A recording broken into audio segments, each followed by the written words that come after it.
Örkén István ballada a költészet hatalmáról. A körúton állt egy telefonfülke, ajtaja sűrű nyitott csukodon. Az emberek megtárgyalták ügyes bajos dolgaikat, fölhívták a lakáshivatalt, megbeszéltek egy találkát, pénzt kértek kölcsön a barátaiktól, vagy féltekénységükkel gyötörtek kedvesüket. Egy idős asszony, miután visszaakasztotta a hallgatót, egyszer nekidőlt a készüléknek és sírt. Ilyen eset azonban csak ritkán fordult elő. Egy napsütétéses nyári délutánon a fülkébe lépett a költő. Felhívott egy szerkesztőt, és így szólt: megvan az utolsó 4 sor. Egy piszkos papírszeletről felolvasott 4 versot. Jaj, milyen leveró, mondta a szerkesztő. Írd át még egyszer, de sokkal derűsebben. A költő hiába érvelt. Hamarosan letette a hallgatót és eltávozott. Egy ideig nem jött senki.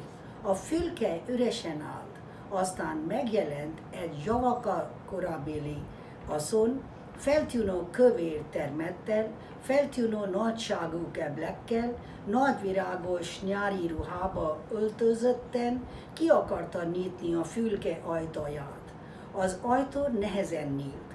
Először nem is akart kinyílni, de aztán hirtelen kivágódott úgy, hogy valósággal visszalökte az utcára a hölgyet. A következő kísérletre az ajtó olyan módon válaszolt, hogy az már rugásnak is beillett. A hölgy hátra tántorodott, és nekiesett a postaládának. Az autóbuszra várakozó utasok oda csoportosultak, kivált közülük egy oktatáskás, erélyes fellépésű férfi. Megpróbált benyitni a fülkébe, de olyan ütés kapott az ajtótól, hogy hanyat esett a kövezeten.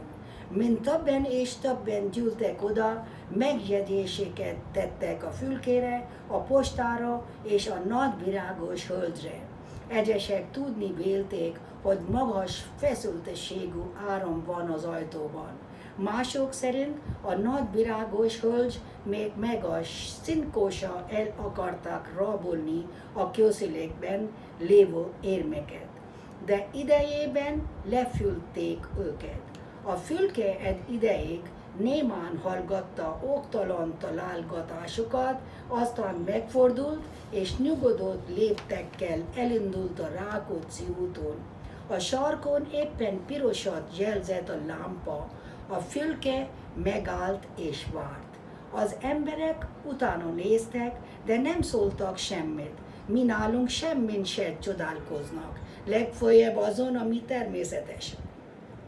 Megjött az autóbusz, elvette az utasokat, a fülke pedig vidáman ballagott végig a Rákóczi úton a verőfényes nyári délutánban. Nézegette a kirakatokat, elácsorgott a virág üzlet előtt.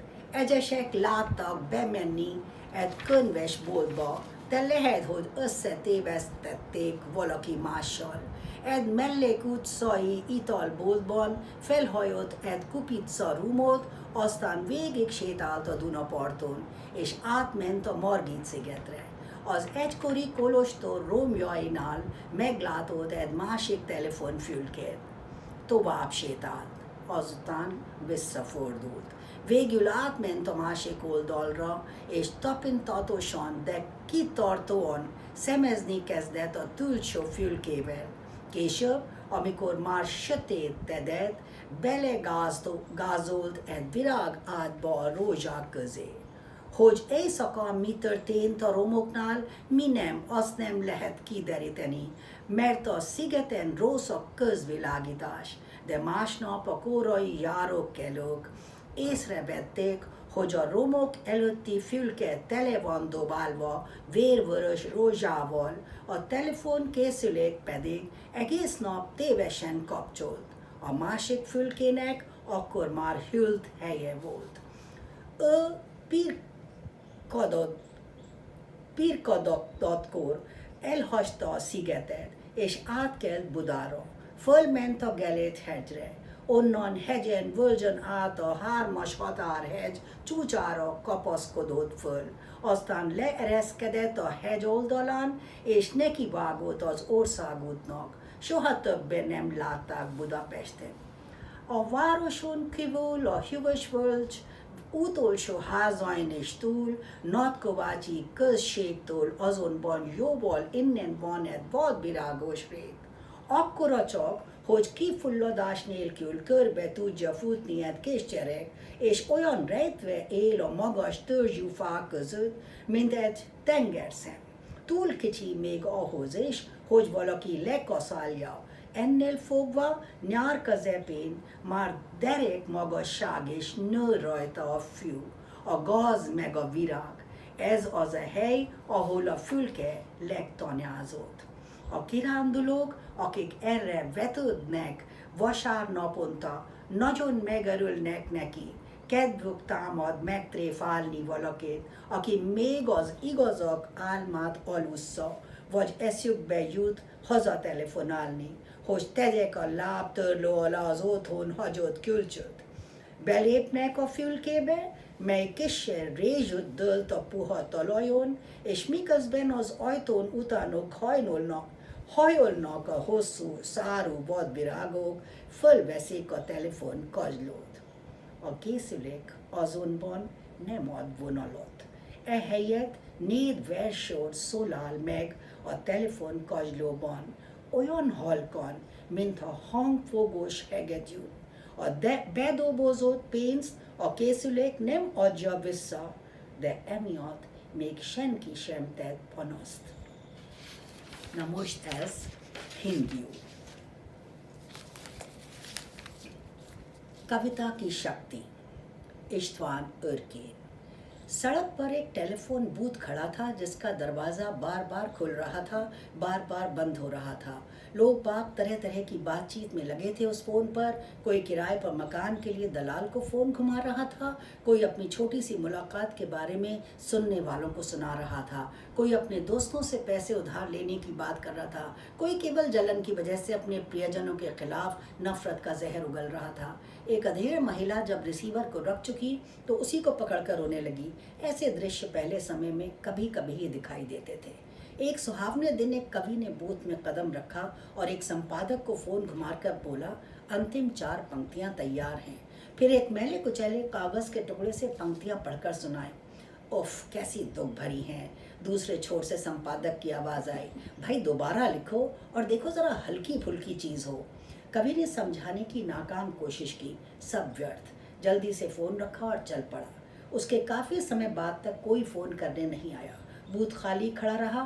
फिर कुछ अरसे बाद एक युवती जो काफ़ी तंदुरुस्त थी और बड़े फूल पत्तियां बने सजीले कपड़े पहनी हुई थी, आई। बूथ का दरवाज़ा खोलने की उसने कोशिश की। बड़ी मुश्किल से दरवाज़ा खुला।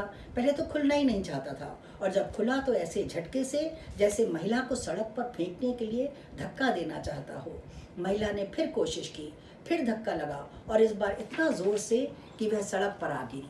बस के लिए इंतजार कर रहे लोग उत्सुकता से दौड़े आए और घटना स्थल पर जमघट लग गया। ब्रीफकेस लिए हुए एक साहसी और दमदार सा दिखता युवक आगे बढ़ा। उसने भी बूथ को खोलने का प्रयत्न किया, पर ऐसा जोर का झटका लगा कि आएगा जनाब सड़क पर। आसपास जमा लोग तरह तरह की अटकलें लगाने लगे, कोई बूथ के बारे में तो कोई युवती के। कुछ ने कहा बूथ में अवश्य कोई करंट आ रहा है, कोई बोला यह महिला और इनका कोई साथी बूथ से पैसे चुराने की कोशिश कर रहा होगा, इसीलिए किसी ने उन्हें धक्का देकर सड़क पर फेंक दिया। बूथ चुपचाप खड़ा कुछ देर लोगों की बातें सुनता रहा, उसके बाद मुड़ा और शांत कदमों से चल पड़ा। चौराहे पर लाल बत्ती हुई, बूथ रुक गया। लोगों ने उसकी ओर देखा तो पर कोई कुछ बोला नहीं, क्योंकि हम हंगरीवासी किसी चीज़ पर आश्चर्य नहीं करते, कम से कम स्वाभाविक से दिखने वाली तो किसी भी चीज़ पर नहीं। बस आई, यात्री चढ़ गए, बूथ डग भरता आगे बढ़ गया। बड़ी बड़ी दुकानों को देखता, फूलों की दुकान पर रुका। फिर कुछ लोगों ने देखा एक पुरानी किताबों की दुकान में जाने को मुड़ा, पर पता नहीं क्या सोचकर आगे बढ़ गया। गली की एक छोटी दुकान पर एक पैग रम का चढ़ाया और फिर दूरा नदी के किनारे थोड़ी चहलकदमी कर मॉर्गेट आइलैंड पर पहुंच गया। वहां उसने पुराने ऐतिहासिक खंडरों के पास एक और बूथ देखा। पहले तो उसे देख आगे बढ़ गया था, फिर वापस लौटा और लौटकर कनखियों से उसकी ओर एकटक देखने लगा। अंधेरा होने पर वहीं गुलाबों के बीच फूलों के बिस्तर पर लेट गया। रात को खंडरों में क्या बीता बताना मुश्किल है, क्योंकि आइलैंड पर रात को रोशनी बहुत कम होती है। अगले दिन सुबह सवेरे सैर को आने वाले लोगों ने देखा कि आइलैंड वाले बूथ में ढेरों गुलाब पड़े हुए थे, मगर टेलीफोन पूरे दिन बिगड़ा रहा। दूसरा बूथ वहां से जा चुका था, उसका स्थान खाली पड़ा था।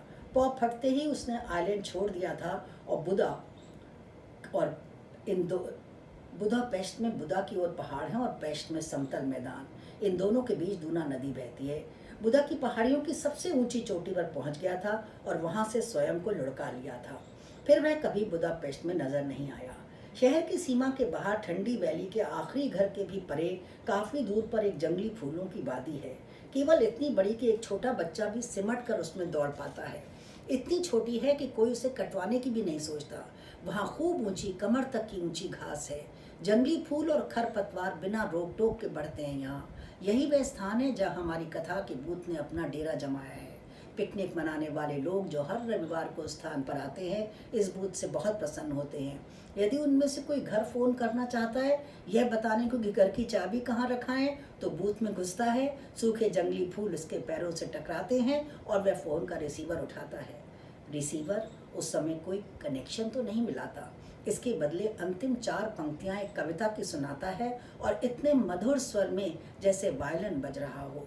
बूथ अंदर डाले गए पैसे कभी वापस नहीं करता, लेकिन आज तक इसके लिए किसी ने कोई शिकवा नहीं किया।